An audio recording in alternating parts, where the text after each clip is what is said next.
Nous allons voir dans cette vidéo comment additionner ou soustraire deux fractions qui n'ont pas le même dénominateur.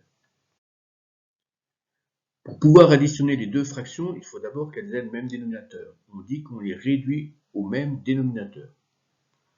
On va utiliser pour ceci la propriété des quotients égaux.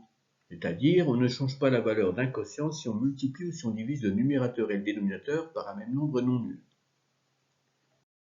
Et ensuite, on additionnera les deux numérateurs et on gardera le dénominateur commun.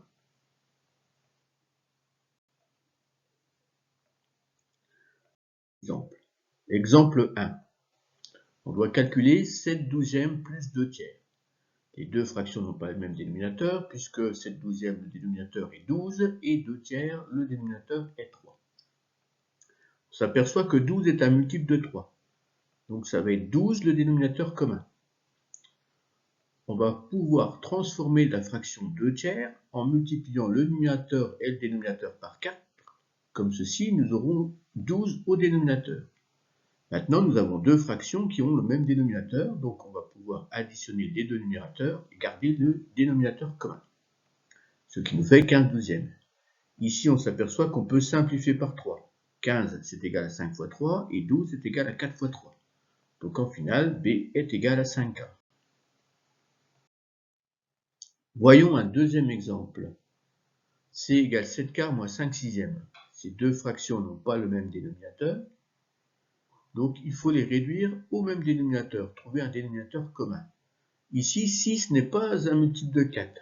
Donc, on va écrire les multiples de 4, les multiples de 6, et trouver le premier multiple commun aux deux. On s'aperçoit que le premier multiple commun à ces deux nombres est 12. Il est à la fois dans la table du 4 et à la fois dans la table du 6.